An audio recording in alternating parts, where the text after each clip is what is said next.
Oksana Shachko, une des cofondatrices de FEMAN, a été retrouvée morte à son domicile à Montrouge ce 23 juillet. La jeune artiste et activiste, suicidaire, vivait dans la capitale depuis 2013.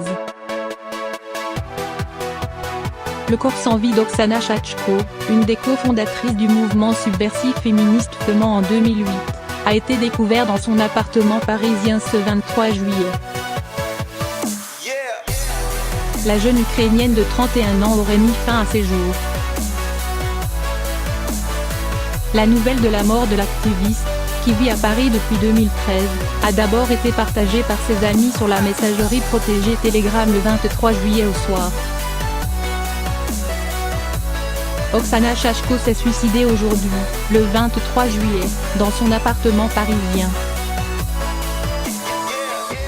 La police a emmené le corps pour l'examiner, était-il écrit sur un message publié par Paris Burns.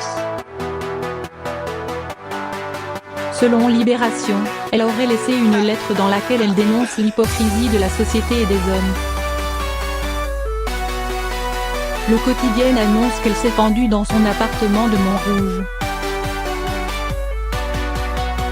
Résidant en France depuis 2013, elle se consacrait à la peinture.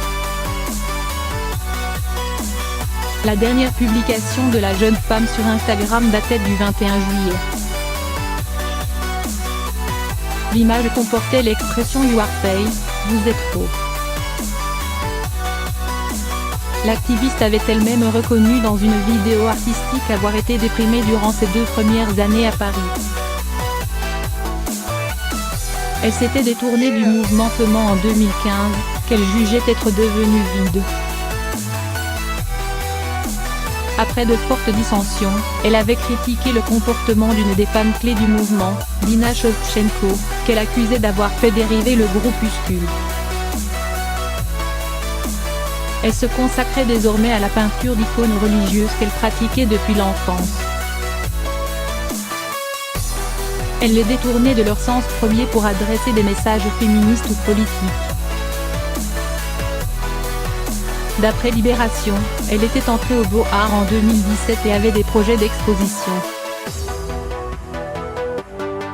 Des condoléances sont apparues sur les réseaux sociaux après l'annonce de sa mort, notamment de la part d'Ina Shevchenko et de la secrétaire d'État Marlène Schiappa. FEMAN est un mouvement féministe et contestataire créé à Kiev en 2008, connu pour ses actions provocatrices. Leurs militantes utilisent la nudité pour attirer l'attention lors d'événements politiques ou contester l'intégrisme religieux. Les premières actions ont eu lieu à Kiev, mais depuis 2012, le mouvement s'est propagé dans le reste de l'Europe et du monde. Les activistes seins nus se sont attaqués à de nombreuses personnalités politiques telles que Marine Le Pen, l'ancien Premier ministre italien Silvio Berlusconi ou le président tchèque Miloš Zemelak.